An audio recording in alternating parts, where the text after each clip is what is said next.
Welcome to Chapter 1 of our series, Talk to Anyone, Social Skills for Real Life.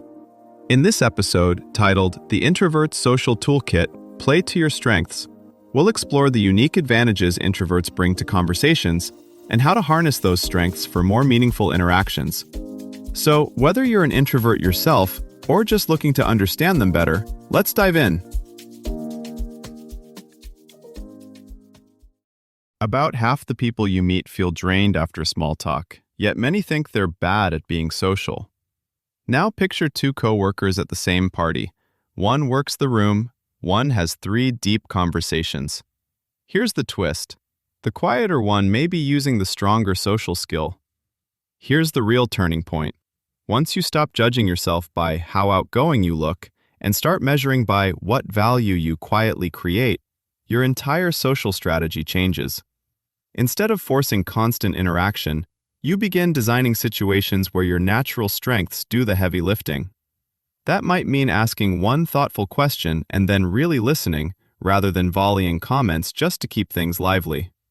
Or choosing a focused chat with one colleague after a meeting, where your careful observations can surface, like a photographer waiting for the exact right light before pressing the shutter.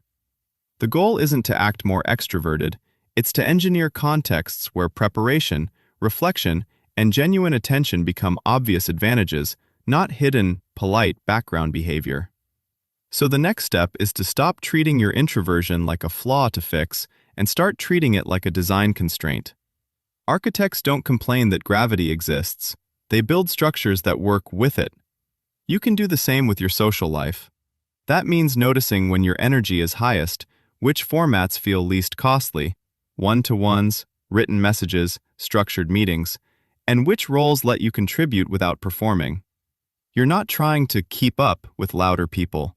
You're customizing the room, the pace, and even the channel so interaction feels sustainable instead of draining. Here's where science quietly backs you up.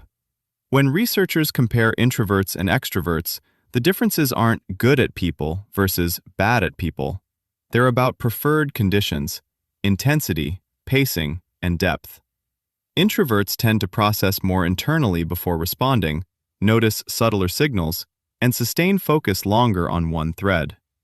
None of that shows up well in fast, noisy, unstructured interactions, but it shines in the right format. So your real leverage point isn't being more social, it's choosing arenas where your brain's default settings are an asset. 3 levers matter most: time, size, and channel. Time is about when and how quickly things move. Many introverts do better when they know what's coming, a meeting agenda sent ahead, a topic for a call, even deciding in advance which 2 people they'll talk to at an event. That lowers the mental background load, so you can use your focus where it counts, tracking nuance, following threads others drop, catching inconsistencies or unspoken concerns. Size is about how many people share your attention. In a big free-for-all discussion, the loudest voice often wins. But in pairs or small groups, the person who notices patterns and connects dots can quietly steer the whole direction. You don't need to dominate.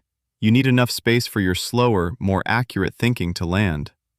This is why mixed teams generate more original ideas when they add silent brainstorming. Your mind is built for that mode. Channel is about how you exchange information. Conversation in real time rewards speed. Written or asynchronous channels reward clarity and thoughtfulness. Email, chat, shared docs, even a short follow-up message after a meeting let you contribute the thing you do best: considered input that reduces errors and refines ideas. In many workplaces, the person who sends the sharp, well-timed follow-up quietly becomes the unofficial navigator of decisions. Think of this as social portfolio allocation. You're not opting out of interaction.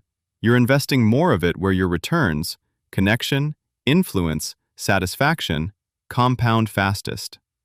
You might test this design, don't perform approach in low-stakes places first. At work, volunteer to be the person who reads background documents before a meeting and comes with 2 to 3 risks or questions no one else has flagged. You're using the same focus that helps you spot errors, but now it's a visible contribution. In a group hangout, notice who's hanging back like you.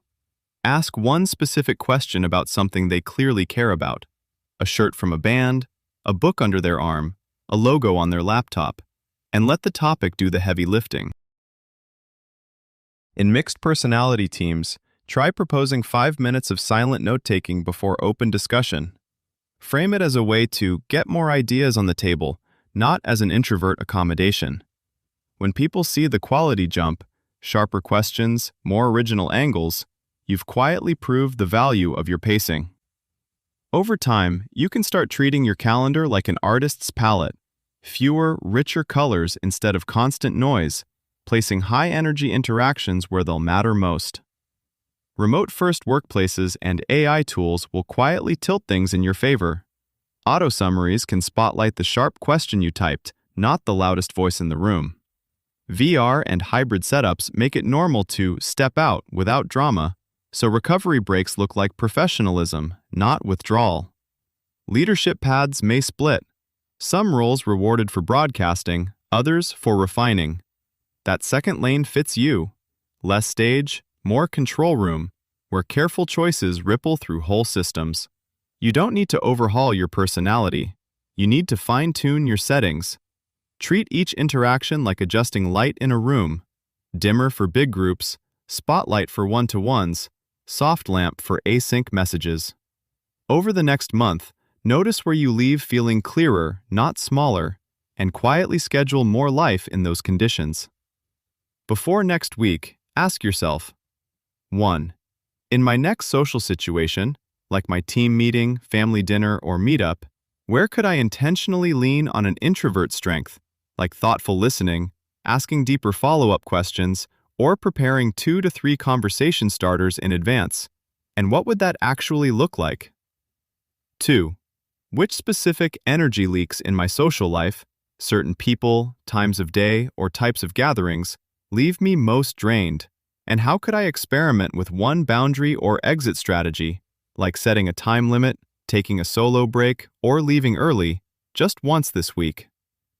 3.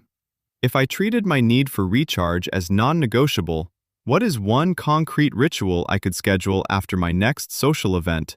A solo walk, quiet reading, or music with no talking, so I end the day feeling like myself again. This was Owl Up, your daily step forward. To keep learning with structured courses and more insights, go to owlup.co. Until tomorrow!